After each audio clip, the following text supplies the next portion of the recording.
Hello learners, welcome to edification. मैं हूं आपका दोस्त और टीचर नितेश उपाध्याय। आज का हमारा वीडियो है वेदरिंग द स्टॉर्म इन एल्समा की line by line Hindi explanation का। एल्समा में तूफान आया था, एक्चुअली पूरे उड़ीसा में आया था। 1999 में आया था, चक्रवाती तूफान था। इसने काफ़ी लोगों को बेघर कर दिया था। हजारों लोग मरे थे और काफ़ी भयानक वो समय था। उसकी ये कहानी है, एक प्रशांत नाम के लड़के के पर्सपेक्टिव से लिखी गई है। हो सकता है रियल स्टोरी हो। मैंने इसके बारे में थोड़ा रिसर्च करने की कोशिश की, लेकिन मुझे मिला नहीं ज़्यादा कुछ। तो चलिए देखते हैं प्रशांत की इस कहानी को। टाइटल है वेदरिंग द स्टॉर्म इन एल्समा। एल्समा में आए तूफान का मुकाबला। वेदर का मतलब होता है मुकाबला करना। यहाँ वेदरिंग वर्ड शायद जानबूझ के डाला गया है, क्योंकि वेदरिंग वेदर मतलब मौसम भी होता है, और साइक्लोन मौसम से जुड़ा हुआ तो है। तो चलिए, बहुत बातें हो गई इधर उधर की, शुरू करते हैं इस कहानी को। On 27th of October 1999, 7 years after his mother's death, Prashant had gone to the block headquarters of Elsama, a small town in coastal Odisha, some 18 kilometers from his village, to spend the day with a friend.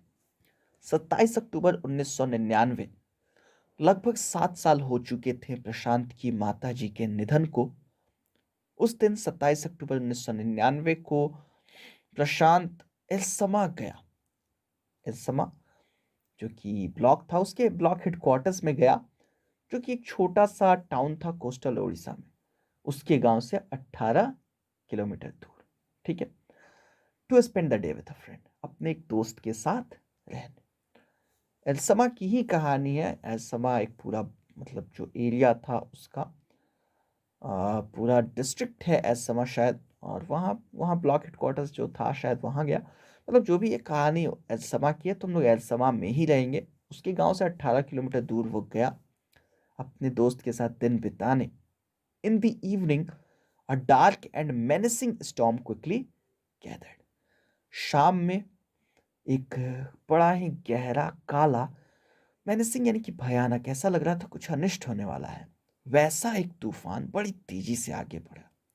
Winds beat against the houses with a speed and fury that Prashant had never witnessed before.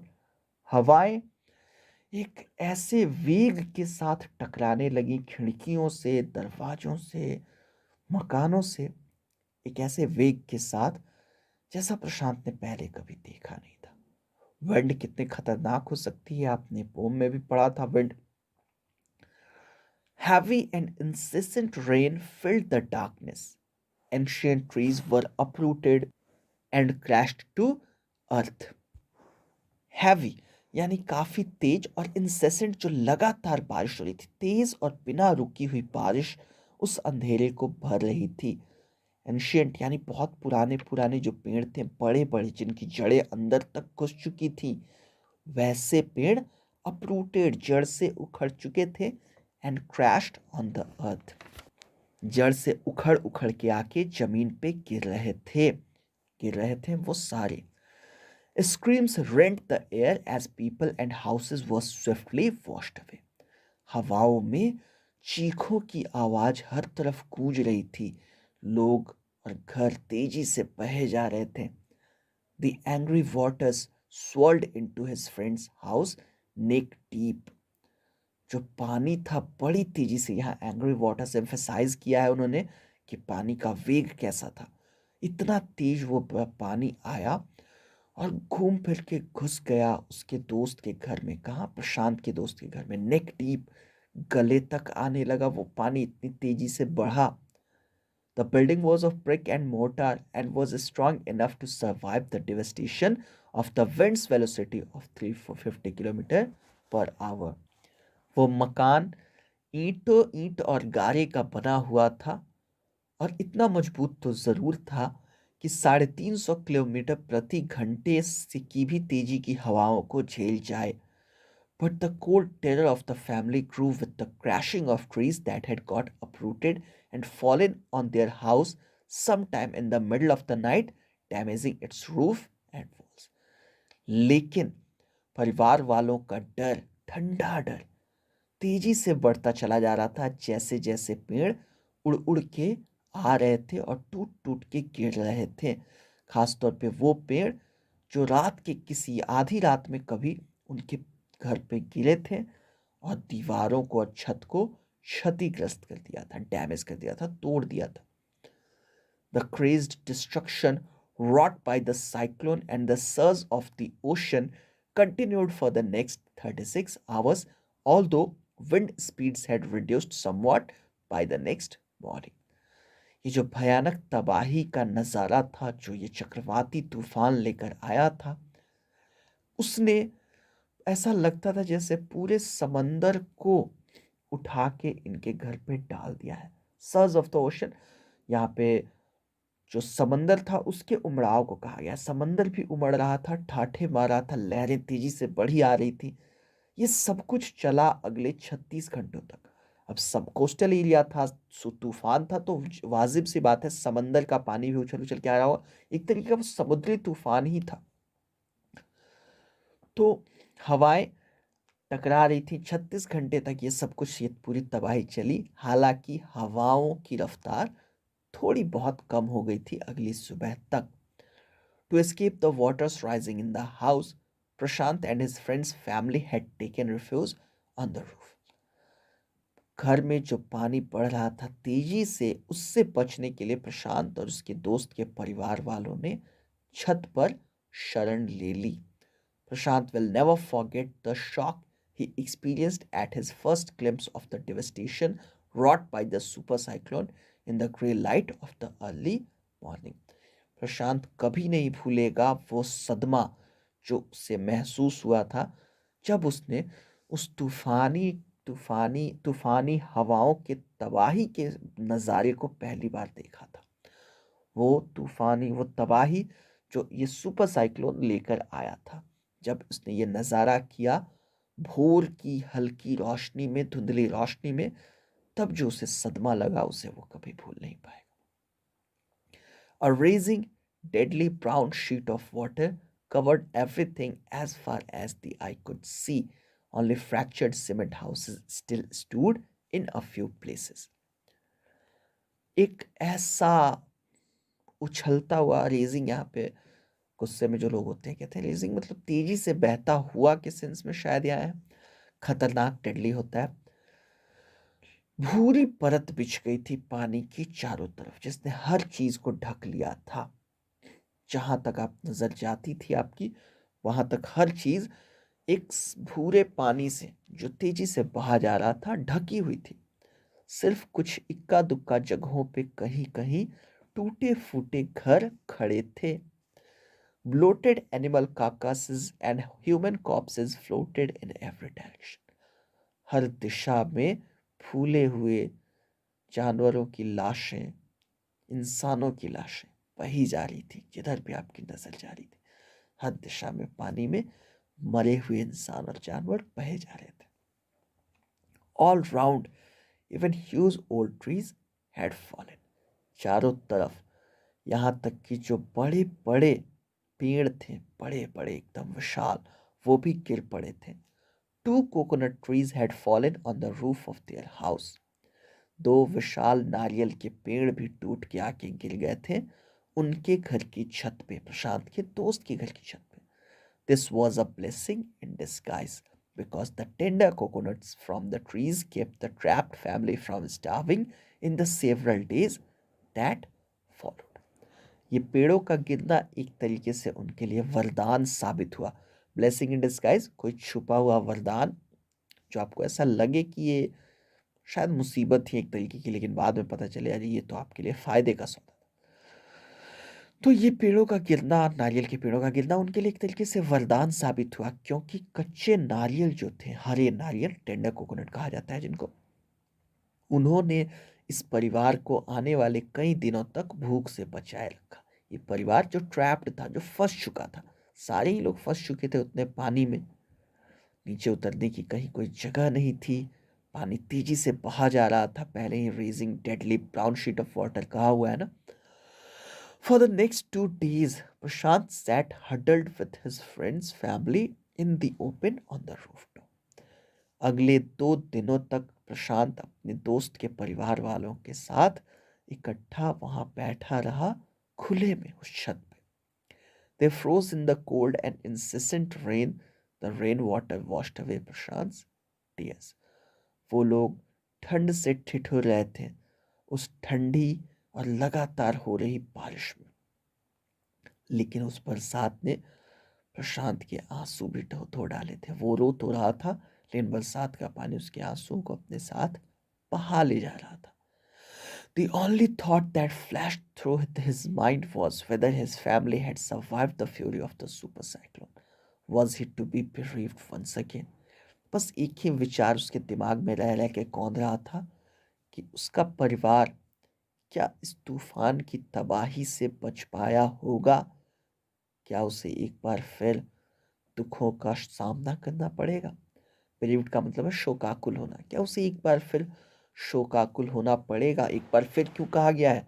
क्योंकि एक बार अपनी माँ को जाते हुए देख चुका था। 2 days later, which seemed to Prashant like 2 years, the rain ceased and the rainwater slowly began to recede.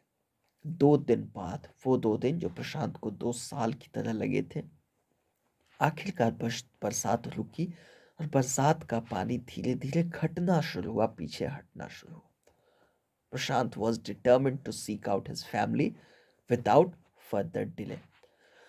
प्रशांत ने ठान लिया था कि बिना ज्यादा देर किए अपने परिवार को ढूंढ निकालना है। But the situation was still dangerous and his friends family pleaded with Prashant to stay back a little while longer.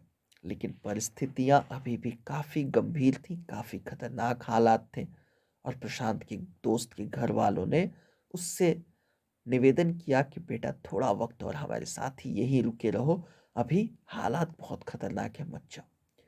But Prashant knew he had to go. लेकिन प्रशांत जानता था कि उसे जाना ही था, जाना होगा। He equipped himself with a long, sturdy stick and then started on his 18-kilometer expedition back to his village through the swollen flood waters. उसने एक लंबी मोटी लाठी ली और अपनी 18 किलोमीटर दूर अपने गांव की तरफ की यात्रा शुरू कर दी, जो कमर से ऊपर तक भरे हुए बाढ़ के पानी से होते हुए होनी थी। स्वॉलन मतलब जो बहुत क्वांटिटी में, वैसे स्वॉलन स्वॉलन मतलब फूला हुआ भी होता है। It was a journey he would never forget. He constantly had to use his stick to locate the road, to determine where the water was most shallow.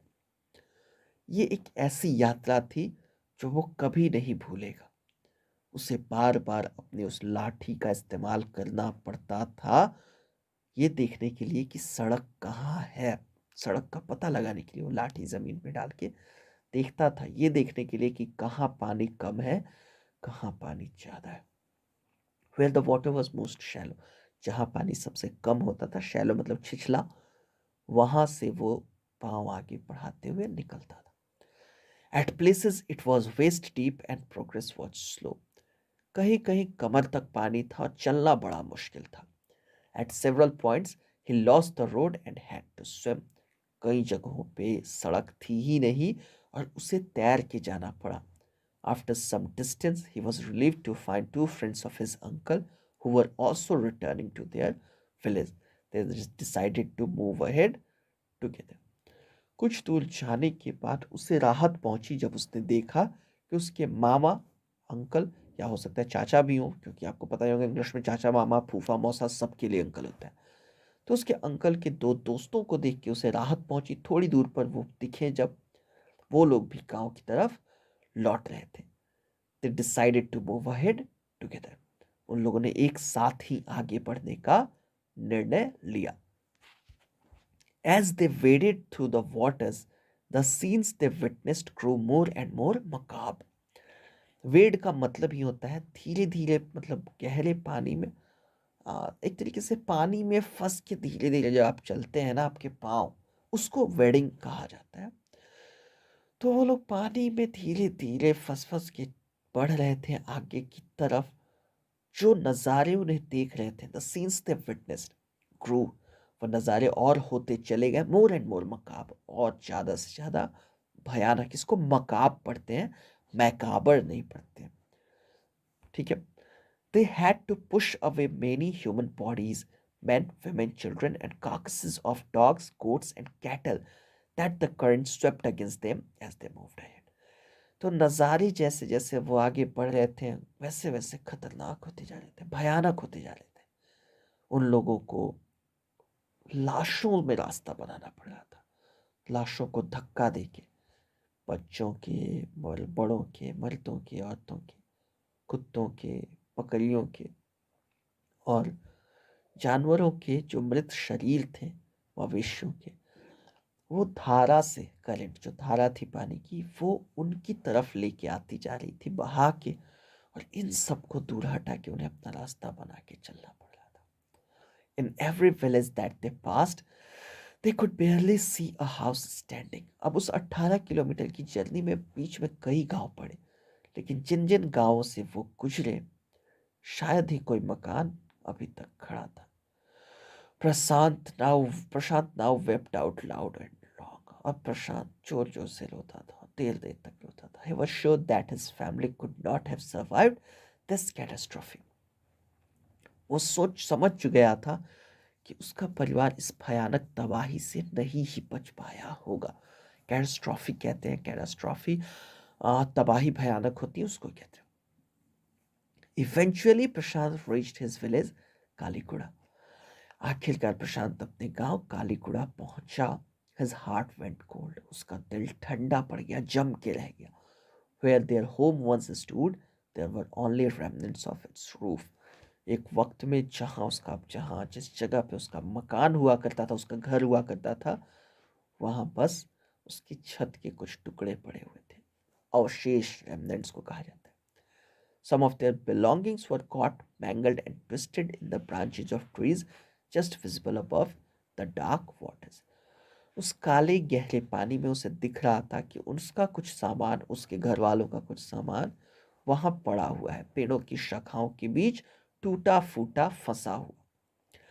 Young Prashant decided to go to the Red Cross shelter to look for his family.